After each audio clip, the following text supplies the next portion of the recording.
Boa noite, Brasil. Boa noite, Além Brasil. 21 horas em ponto. Estamos no ar com seu programa semanal ABP TV, falando hoje de um debate muito interessante, a apneia obstrutiva do sono. Quem estará conosco nesta noite, Dr. Almir Tavares e Dr. Bruno Moura Lacerda. Você também pode participar deste programa. Basta enviar um vídeo no sua linha direta, que daqui a pouco nós passamos esse chamado. Nós vamos primeiro apresentar um pequeno vídeo sobre esse tema. Síndrome extremamente comum, a apneia obstrutiva do sono atinge cerca de 20 a 30% da população adulta masculina e 10 a 15% da feminina. Entretanto, apesar de ser uma doença muito frequente, poucos são os que procuram um médico para o diagnóstico correto. A apneia do sono, também chamada de apneia noturna, se caracteriza pela obstrução da garganta, impedindo a passagem do ar. Sua presença pode ser ainda maior entre os indivíduos considerados de risco, como obesos, idosos, hipertensos, pessoas com alterações na anatomia das vias respiratórias e pessoas com histórico familiar. Agora sim, você também pode participar desse programa enviando as suas perguntas ou o seu comentário aqui no Facebook para o Dr. Almir Tavares e o Dr. Bruno Moura Lacerda.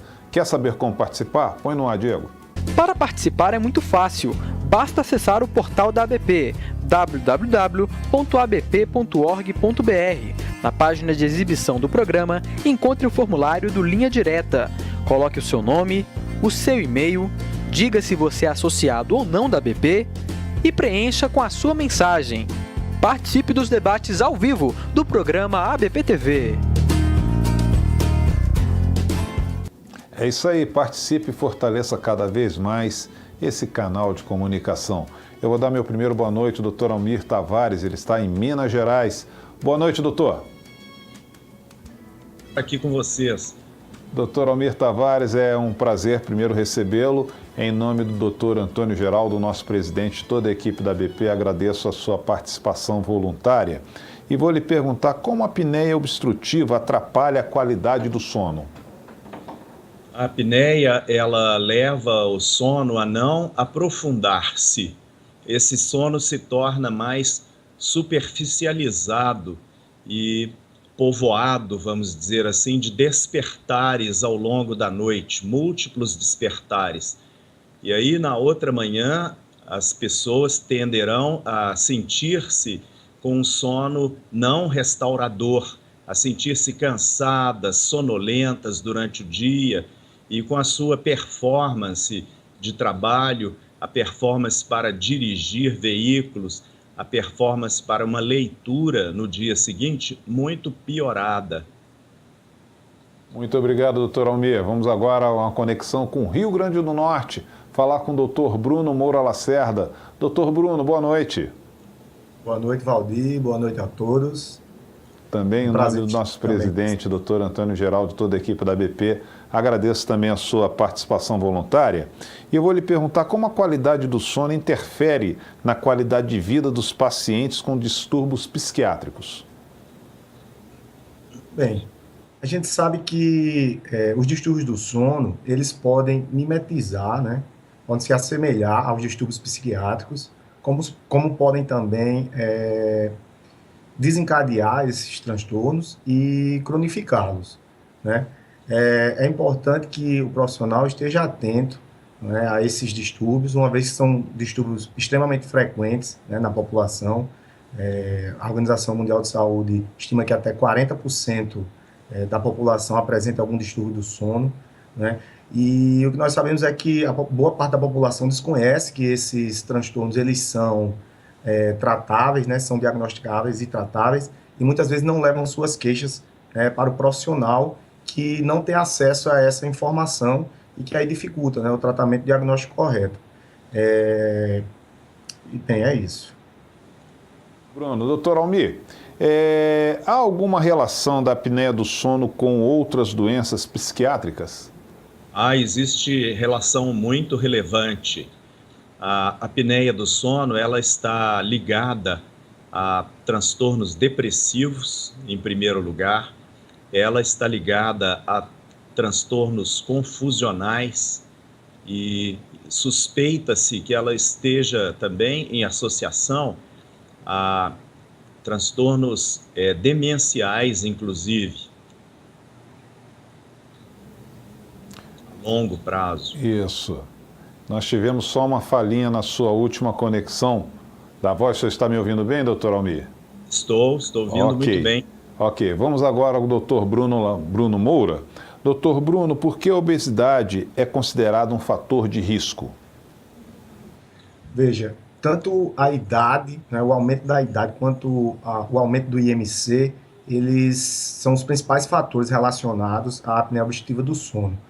Nós sabemos que o aumento do IMC, o aumento da circunferência cervical, né, acima de 40 centímetros para os homens e acima de 38 centímetros para as mulheres, é um fator de risco importante, não é? Uma vez que há um aumento da pressão extraluminal na orofaringe, que leva a um desequilíbrio, aumentando a resistência da via aérea superior, diminuindo o fluxo, né? Que aí, muitas vezes, observa-se um sinal importante, que é o sinal do ronco, né? E com o agravamento, né, desta resistência, nós podemos ter outros eventos, como o HERA, né, que é o aumento da resistência à via aérea superior associado a um despertar, ou mesmo a apneia, que pode levar a um despertar ou uma dessaturação, né, uma diminuição da oxigenação dos tecidos, ou mesmo uma ausência ou queda importante do fluxo aéreo, que é o evento de apneia. Nós sabemos que o aumento da circunferência abdominal também é importante, acima de 103 para os homens e 88 para as mulheres, uma vez que há um aumento do depósito de gordura visceral, e isso faz com que haja uma diminuição do volume pulmonar, que pode também estar implicado nessa patologia. Ok, muito obrigado, doutor Bruno. Muitos comentários aqui, meu boa noite a Marlene, a Hélida, a Wanda, muitos comentários aqui no Facebook, muitas participações, e continue mandando a sua pergunta, o seu comentário aqui pelo Facebook. Eu vou agora ao doutor Almir, de Minas Gerais, para perguntar como é feito o diagnóstico da síndrome. O diagnóstico dessa síndrome de apneia e hipopneia obstrutivas do sono, ele não é tão complicado. O mais difícil é você quantificar, verificar se essa apneia é leve, moderada ou grave. E isso é extremamente relevante para o tratamento. Existem muitos tipos de tratamento para este problema, e essa quantificação é que vai nos levar a escolher o tratamento adequado. Geralmente, os pacientes vêm ao consultório com queixas de ronco, ou de insônia, ou de cansaço diurno, né? E o ronco e as paradas respiratórias durante a noite geralmente são relatados pelo cônjuge, muitas vezes pela esposa. Os esposos tendem a observar menos o que as suas mulheres estão tendo durante a noite, não são tão cuidadosos com a observação. Ok, obrigado, doutor Almir. Doutor Bruno Moura, existe tratamento psicofarmacológico disponível para esse distúrbio? Não, veja, o tratamento, ele se baseia justamente no que o professor Almir acabou de falar. Ele baseia-se na gravidade do índice de apneia e hipopneia. E essa avaliação é feita a partir do exame de polissonografia. Para os graus leve e moderado, o tratamento deve basear-se na mudança do estilo de vida, no suporte nutricional. Geralmente está relacionado com esse ganho de peso, como nós falamos há pouco. Então, o importante será a perda de peso para esse paciente. Para o grau severamente elevado, né, acima de 30, né, o índice de IAH, né, que é o índice de apneia e hipopneia, o exame de polissonografia, o tratamento é o uso do CPAP, do aparelho gerador de fluxo. O que acontece é que muitos pacientes, eles associam o uso de medicação, porque eles passam a fazer uso de medicação no período noturno porque eles acham que vão melhorar a qualidade do sono deles, né, porque eles se sentem muito cansados, fadigados, e às vezes eles percebem que há alguma coisa errada na sua noite de sono e passam a fazer uso de medicações, como medicações benzodiazepínicas ou outro tipo de medicações que são sedativas e hipnóticas. Só que esses medicamentos, eles agravam os eventos por promoverem uma sedação, ou por promoverem uma sedação, claro, e um relaxamento da via aérea. Alguns pacientes fazem uso de álcool também, objetivando essa melhoria. Entretanto, vai haver também um relaxamento dessa via, agravando ainda mais. Ok, obrigado, doutor Bruno. Doutor Almir, vamos responder aqui ao internauta Celso Ribeiro, que enviou uma pergunta pelo nosso Linha Direta.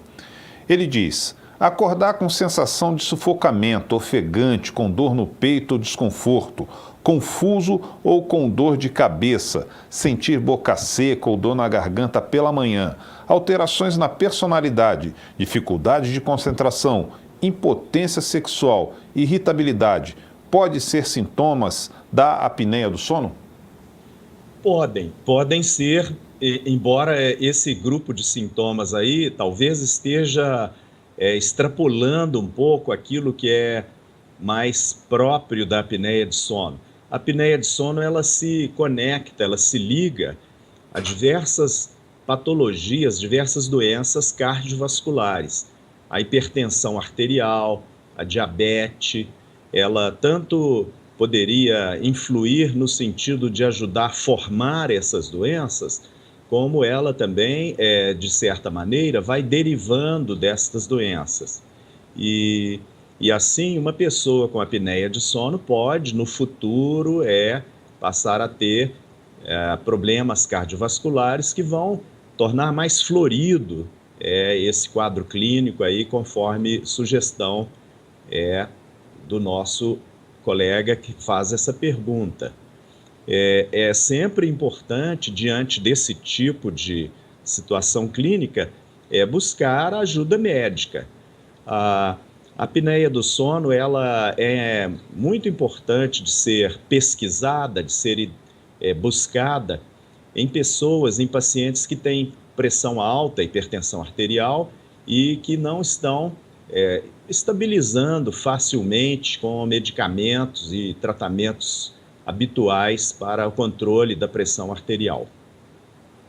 Ok, muito obrigado, doutor Almir. Doutor Bruno, vamos responder aqui ao visitante Danilo Maia, e também muitas pessoas fizeram essa pergunta que está aqui no nosso Linha Direta. Ele pergunta se todo mundo que ronca tem apneia do sono. Não. O ronco, ele pode ser também classificado como ronco primário, né?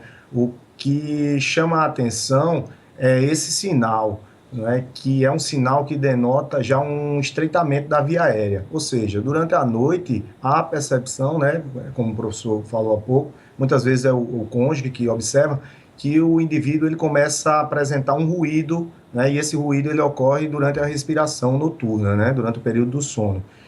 E chama a atenção porque pode estar associado à apneia obstrutiva do sono. Tanto que para o diagnóstico de uma apneia leve, é preciso que haja a presença, né, de sinais ou sintomas. Um sinal seria o ronco, outro seria sonolência excessiva diurna, a fadiga, né, as pausas respiratórias, o cônjuge percebe que o indivíduo passa alguns segundos sem respirar. Então, associado ao achado na polissonografia, né, de pelo menos um IAH, que é o índice de apneia obstrutiva do sono, acima de 5.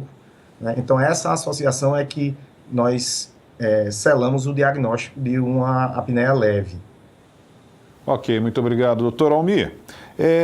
Nós temos aqui uma pergunta pelo Facebook, perguntando: quem é portador de TDAH tem mais chance de ter o transtorno do sono? Tem. As pessoas que têm TDAH, elas têm maior risco de terem transtorno de sono. E diversas medicações habitualmente empregadas no tratamento do TDAH, essas medicações também podem modificar-lhes o sono e gerar transtornos deste sono. Obrigado, doutor Almir.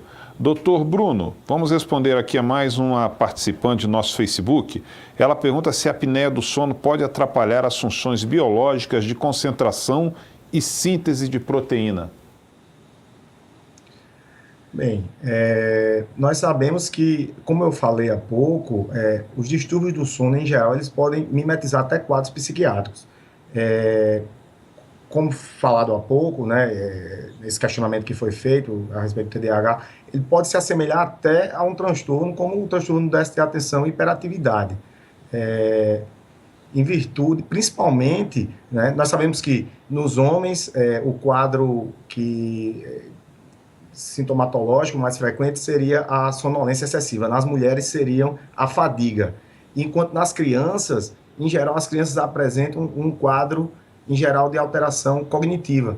Então, elas vão apresentar um transtorno semelhante ao TDAH, com déficit de atenção, lapso de memória, uma certa hiperatividade, não é o que pode confundir, por vezes, né, o profissional. E nós sabemos que, em relação às crianças, as não obesas, o principal fator de risco é a hipertrofia, né, de adenoide e tonsila palatina. Então, pode sim haver uma alteração cognitiva, né, com repercussão e queda de rendimento laboral e acadêmico. Ok, obrigado, doutor Bruno. Doutor Almir, realmente nosso debate está interessante, muitas participações aqui. E um internauta, participante do nosso Facebook, colocou: tive a retirada total da tireoide e hoje tomo muitos medicamentos. Após isso eu estou acima do peso e ronco muito à noite. O que devo fazer? E ela coloca a observação que faz tratamento de fibromialgia. Bom, deveria discutir com os seus médicos a possibilidade de haver algum tipo de transtorno respiratório do sono. O ronco é um sinal de alerta. Ele não garante que há um problema, mas sugere que problemas respiratórios do sono devam ser estudados. E talvez buscar uma polissonografia, que é esse exame em um laboratório de sono, durante o qual o sono é monitorado durante a noite, no que tange ao eletroencefalograma, ao eletrooculograma, a movimentação do tórax, o fluxo de ar e a movimentação de músculos periféricos.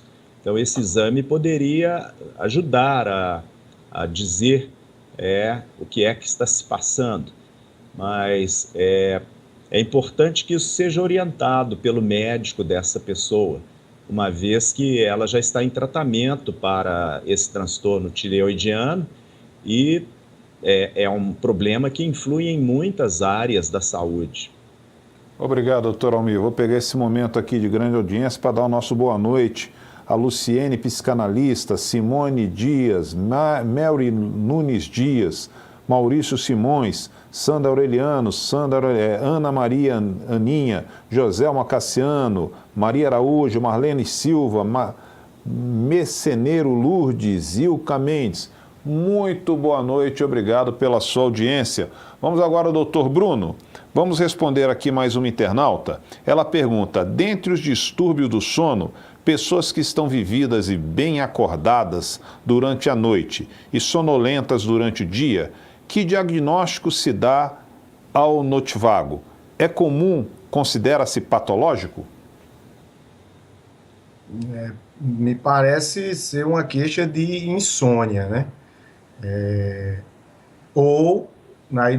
Aí essa pessoa deveria passar por uma avaliação, porque, Valdir, eu não entendi bem, ela fica sonolenta durante o dia? Não, desculpe, acordada durante o dia, sonolenta durante o dia e acordada durante a noite. Acordada durante a noite. Não, então aí é uma queixa realmente de insônia, né? Ela apresenta uma queixa de insônia, né? Uma insônia inicial, ela não consegue, né, ter a promoção espontânea do seu sono, e uma queixa como essa, né, nós aí teríamos que descartar, né, se existe algum transtorno psiquiátrico associado. É muito comum, né, os transtornos ansiosos, não é? Ou mesmo se existe uma insônia psicofisiológica, que é o que nós chamamos de insônia aprendida, quando o indivíduo ele começa a associar a noite e o seu quarto, né, a um momento de estresse, né? Ele sabe que ele começa a imaginar que no dia seguinte vai ser um dia de dificuldade, de sonolência, de apatia, de irritabilidade. Então, o período da noite já é um período de estresse para ele. Então, já há um aumento do cortisol, né? E muitas vezes há alguns comportamentos, né? Uma pessoa como essa provavelmente deve fazer uso de estimulantes durante o dia, uso de cafeína, não é? Chá verde, algum estimulante, e isso começa a perpetuar, não é? Essa insônia, não é? Principalmente quando se é feito o uso de estimulante após as 5 horas da tarde. Nós sabemos que a atividade física também próximo do horário do sono é ruim, né? Deve ter um espaço de pelo menos 3 horas, né? Porque nós sabemos que na indução do sono ocorre uma diminuição da temperatura e uma atividade física próximo do horário de dormir vai aumentar, né, essa temperatura e, consequentemente, não vai favorecer a fisiologia do sono. E outros hábitos e comportamentos que aí devem ser checados, né, com o paciente, para que sejam eliminados, é o que nós chamamos da higiene, né, primária do sono. Ok, obrigado, doutor Bruno. Eu vou fazer uma pergunta agora que chegou, que eu achei também muito interessante. Vou fazer para o doutor Almir e gostaria também da participação do doutor Bruno nessa resposta, começando pelo doutor Almir. Ela pergunta como podemos perceber uma apneia em uma pessoa que trabalha na madrugada. As pessoas que trabalham na madrugada, vocês estão me ouvindo bem?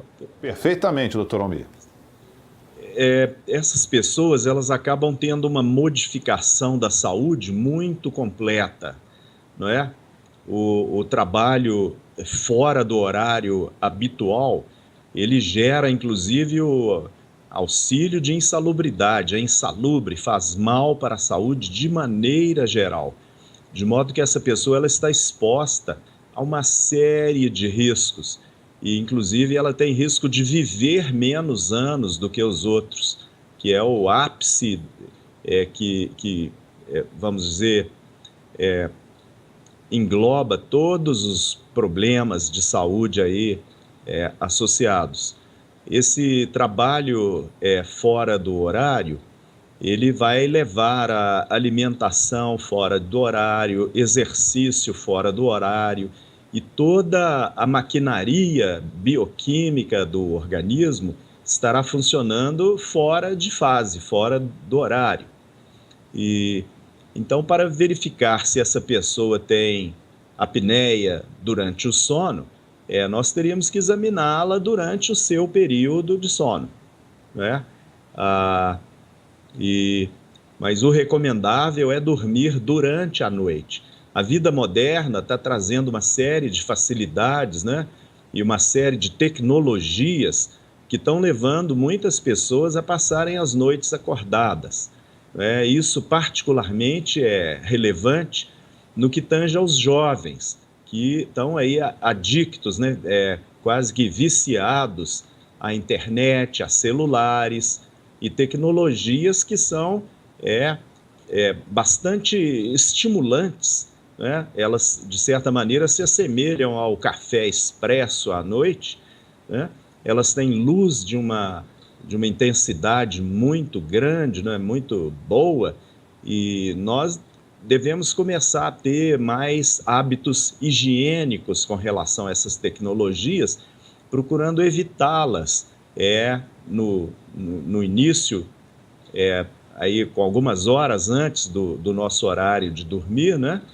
E as pessoas precisam também voltar a gostar do sono. Dormir é gostoso, é bom, é prazeroso, né? Nos faz bem. Então, é nosso dever aqui na área da psiquiatria lembrar isso para as pessoas do ponto de vista assim, de higiene mental, né? O sono faz parte desta higiene que vai prevenir problemas.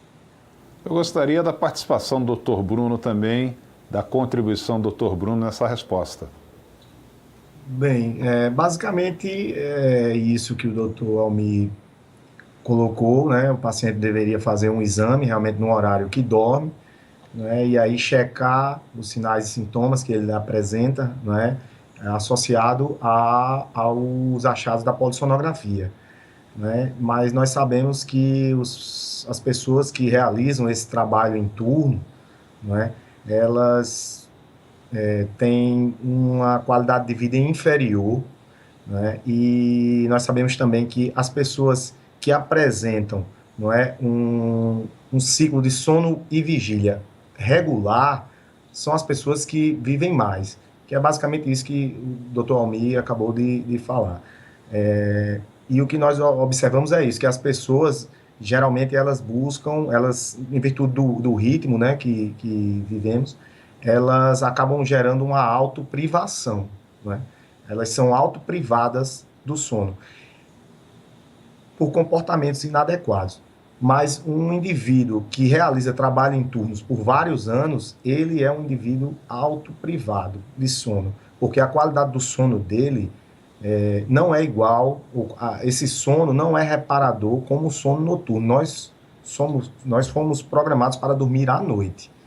Então, essa pessoa, com certeza, esse tipo de trabalhador, ele sofre mais e tem uma qualidade de vida inferior à população em geral. Aproveitando a sua conexão, vou lhe passar essa pergunta também que chegou aqui do Face, da Simone Dias.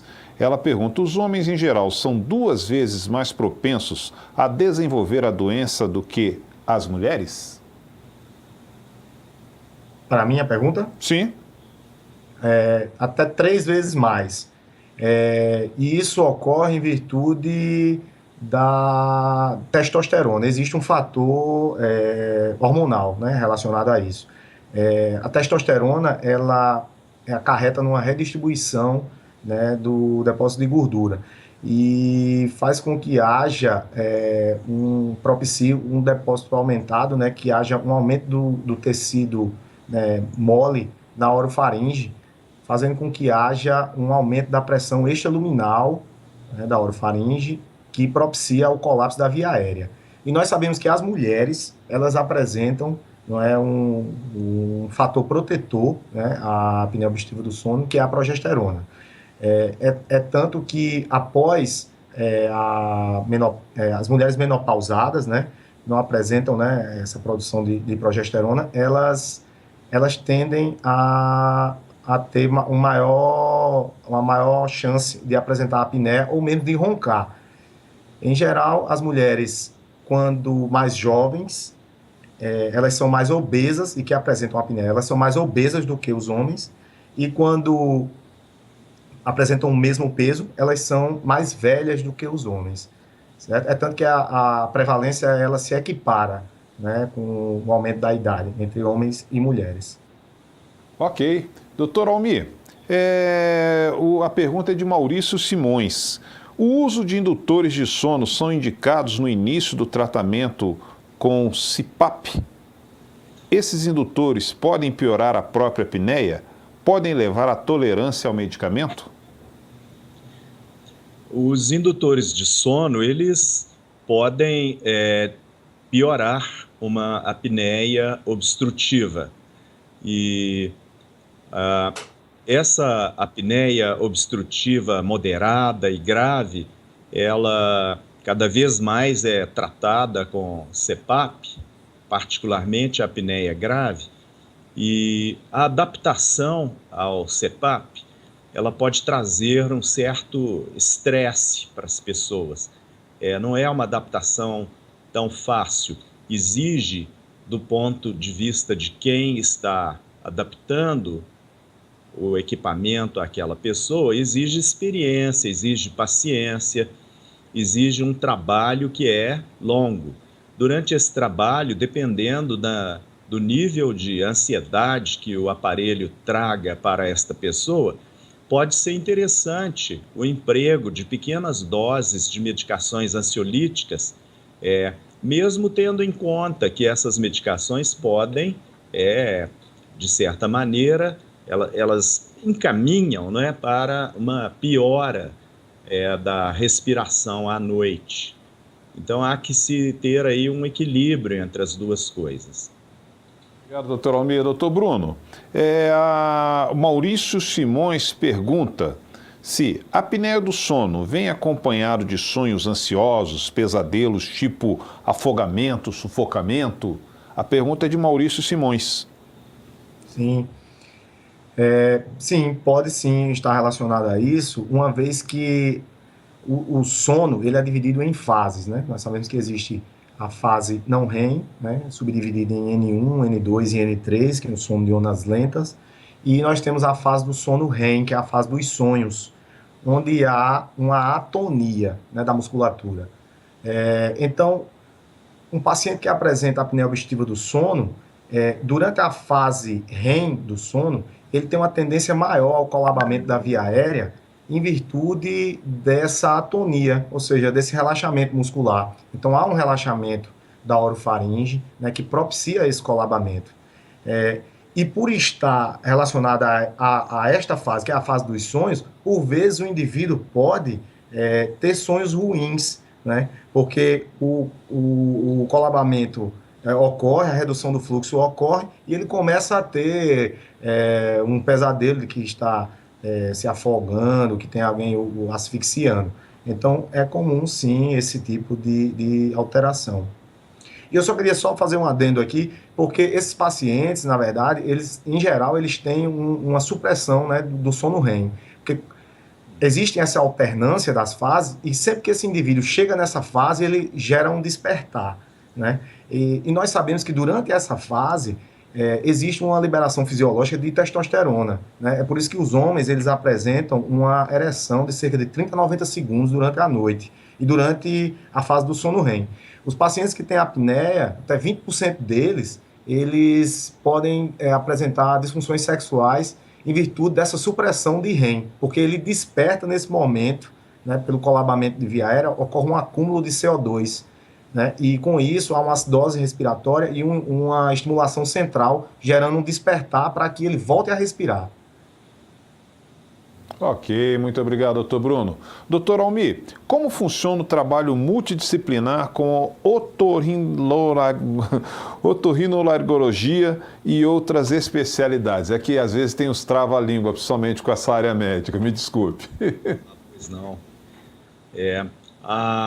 A otorrinolaringologia, ela é muito importante nessa área, porque a apneia obstrutiva de sono, ela se liga a problemas crânio-faciais, problemas do formato da face, da formação da face durante a infância e da formação das vias aéreas superiores.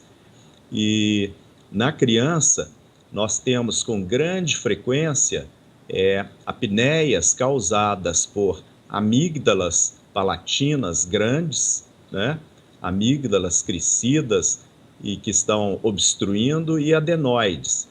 E na criança, diferentemente do adulto, o tratamento mais empregado não é o CPAP, mas sim o tratamento dessas vias aéreas que estão se desenvolvendo ali.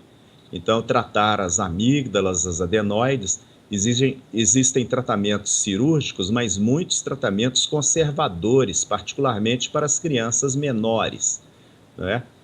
E tratamentos também que dizem respeito à formação da face, né? Os ortodontistas podem se valer de aparelhos odontológicos para que a maxila abra ao longo do desenvolvimento da criança, favorecendo a passagem de ar e aí no futuro prevenindo problemas que poderiam vir a se instalar. Obrigado. Essa parceria, então, com os médicos da área de otorrinolaringologia é muito grande, não é? Existem tratamentos que são cirúrgicos, mesmo no adulto. Ok, muito obrigado, doutor Almir. Doutor Bruno, eu vou fazer a pergunta aqui da Joselma Cassiano Alves, ela fez a pergunta aqui pelo Facebook. Ela está falando que o netinho dela ronca muito, respira pela boca, e ele tem somente 3 anos. O que fazer? Nós sabemos que 10% das crianças elas podem apresentar o ronco primário, certo? E a prevalência da apneia obstrutiva do sono encontra-se entre 1 a 3%. Entretanto, para as crianças não obesas, né, aí nós teríamos como principal fator de risco realmente a hipertrofia de amígdalas, de tonsilas palatinas. Então, ela deveria ser avaliada por um otorrinolaringologista, né, para ver se existe, não é, alguma obstrução das vias nasais, né, desvio de septo, hipertrofia de conchas, né, inferiores, né, nós sabemos que existem cirurgias corretivas em relação a isso. Então, ela deve encaminhar-se a um otorrinolaringologista para que o filho seja avaliado. Muito obrigado, doutor Bruno. São 21 horas e 37 minutos, horário de Brasília. Nós até ultrapassamos um pouquinho o tempo do nosso programa. Doutor Almir Tavares, as suas considerações finais sobre a participação na edição de hoje do programa ABP-TV. Então, eu gostaria de convidar as pessoas da área psi, né, aos psiquiatras, aos psicólogos, a todo mundo que trabalha nessa área, que se interessem pela apneia obstrutiva de sono, que leiam a respeito, que considerem no diagnóstico diferencial dos pacientes que tratam, porque isso vai enriquecer o seu trabalho clínico. Queria agradecer ao colega Bruno, é um prazer participar aqui com ele. Boa noite. Lacerda, suas considerações finais sobre a apresentação de hoje do nosso programa ABP-TV? Eu gostaria também de agradecer, né, e parabenizar tanto o professor Almir pela sua excelente apresentação no debate, e parabenizar a diretoria da ABP pelo excelente trabalho que vem realizando, né, pela criação deste canal, que é um canal de difusão do conhecimento e que é importante para a nossa atualização profissional. Gostaria também de parabenizar a APP, que é a Associação Paraibana de Psiquiatria, que vem fazendo um belo trabalho também lá no nosso estado. E gostaria de também relembrar os colegas de que os distúrbios do sono são frequentes, não é? Até 40% da população brasileira apresenta algum distúrbio, não é? Muitas vezes os pacientes não se queixam, não fazem menção da sua insatisfação com o sono, não é? E é importante que os profissionais estejam atentos a isso para que façam a busca ativa também, né? Por esses sinais, sintomas e essa insatisfação com o sono. E nós sabemos que a qualidade do sono tem estrita relação com a qualidade de vida. Então, meu muito obrigado e boa noite a todos. Quero agradecer muito, em nome do Dr. Antônio Geraldo e de toda a equipe da ABP, a participação do Dr. Almir Tavares, do Dr. Bruno Moura, agradecendo a equipe de comunicação da ABP, que toda semana faz com que esse programa chegue até a sua telinha aí do computador, às 21 horas na segunda-feira. Agradecer a nossa equipe técnica, mas agradecer principalmente a todos vocês que enviaram seus comentários, muitas mãozinhas de palmas aqui no Facebook chegando, que enviou a sua pergunta através do Linha Direta. Lembrando que nós temos um novo encontro na próxima segunda-feira, às 21 horas. O tema será divulgado nas redes sociais da ABP.